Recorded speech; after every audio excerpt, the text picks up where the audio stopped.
mumpunglah kita masih hidup, bagi datuh orang tua kita, bagi, jangan nggak bagi dia. Kalau kita lah kaya, hajiin dia. Bini mau ketemu kita, kitanya udah sukses. Kalaulah kita tidur di kolong jembatan, begitu tidur di rawa Cipondo, mana mau dia kawin sama kita?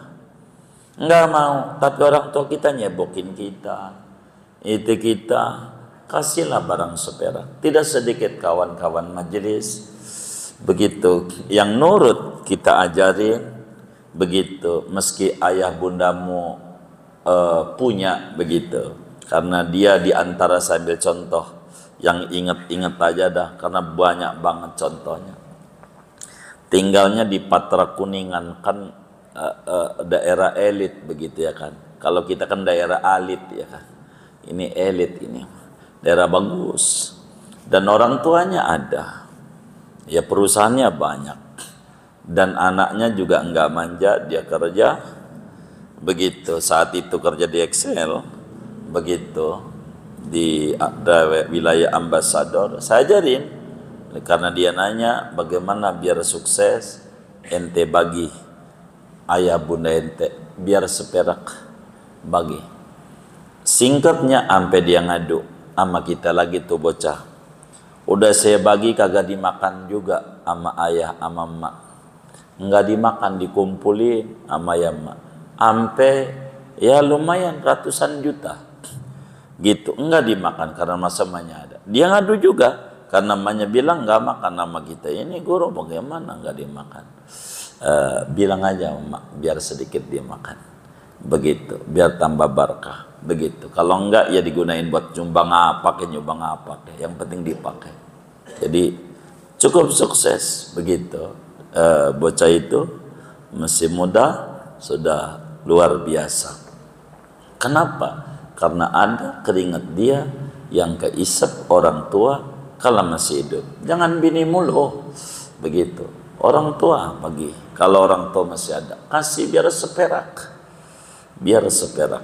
Dan itu adalah berkah. Berkah. Beneran. Begitu. Berkah. Seretnya jalan rezeki kita karena kita diantaranya kurang bagi sama orang tua kita. Orang tua tetap orang tua, tidak akan ada putusnya, dan istri bisa saja bukan istri kita, tapi orang tua tetap adalah orang tua kita. Maka yang seret-seret rezekinya kebanyakan adalah penyebabnya kurang bagi sama orang tuanya. Bagi aja seperak. Mau dia makan ke mau kagak ke, biar pernah kemakan. Kalaulah sekarang orang tua kita ada di kubur karena udah meninggal dunia, bahasa kampungnya ngomong aja di kuburannya dah, mak saya pengen sedekah, no ada masjid dibangun biar emak juga ngisep keringat saya. Dulu mama masih hidup saya nyusahin mulu, saya belum bisa nyenengin mak karena saya belum kerja, masih nganggur. Sekarang saya udah kerja, biar kata Gojek, udah ada penghasilan, biar kata dikit mak, tapi biar dikit mak juga kudu ikut ngerasain dari hasil keringat saya. Anak yang model kayak begini akan barkah, barkah, dan barkah. Di antara tanda kiamat, banyak anak melupakan orang tuanya, bininya lagi, bininya lagi, bininya lagi. Tapi orang tuanya yang ngelahirin dia, didik dia, ngejual kebun buat dia sekolah, jual motor, jual mobil, kadang ngawinin juga, nendang kontrakan. Begitu, kita udah maju, kagak inget sama kita punya orang tua. Sekarang meninggal, boro dijarahin, anaknya jadi tuntun ke Ragunan, dia mengakurin nama buyutnya doang. Diajak ke Dufan, diajak ke Anyer, diajak ke Puncak, ke di mana tempat hiburan diajak ke mall, tapi ke kuburan ayah bundanya ora pernah dia ajak orang tua model apa kayak begini, tarjun najata walam tasluk masalikaha innas safinata la tajri alal yabasi. Anda pengen selamat, Anda pengen anak Anda soleh, tapi prosedur yang ditempuh salah, mimpi, sebab perahu tidak bakal berjalan di daratan yang kering kerontang. Oleh karena itu, di antara tanda kiamat, banyak anak kurang hormat sama orang tua, lebih hormat sama bininya dibanding ibundanya sendiri yang ngelahirin dia, yang dia bisa sukses, jadi pejabatkah dia, jadi pengusahakah dia, teknokratkah dia, dan seterusnya.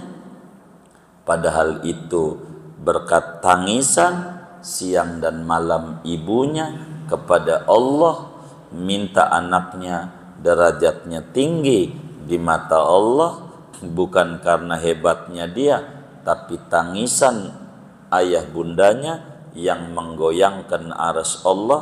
Akhirnya anaknya diangkat derajatnya oleh Allah. Kemudahan-kemudahan yang didapat si anak, kalau dia paham, adalah daripada doa-doa orang tuanya. Maka di antara tanda kiamat, banyak anak yang durhaka sama orang tua laksana pembantu, orang tua laksana babu, orang tua jarang dibagi, yang dibagi adalah bininya mulu. Ini tanda kiamat udah dekat. Banyak enggak yang kayak begitu? Banyak. Berarti mau kiamat. Mau kiamat. Inilah di antara makna antalidal amatu robataha. Maka saudara, begitu ketemu memandang wajah orang tua tuh ganjaran gede. Memandang wajah orang tua tuh besar, kayak memandang Ka'bah, kayak memandang ulama. Begitu. Oleh karena itu, perlakukan orang tua kayak raja.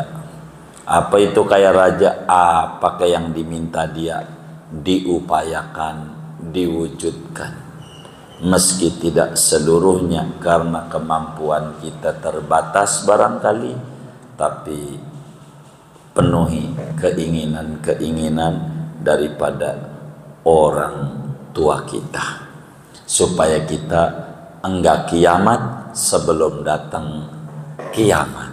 Begitu. Sebab yang bikin pusing orang dan kiamat orang bukan darah rendah, tapi dana rendah. Dana rendah ini penyebabnya kurang hormatnya anak kepada orang tua. Kalau dia hormat sama orang tua, nurut dia sama orang tua, berkah dia dan jauh dari kiamat sebelum datangnya kiamat yang hakiki.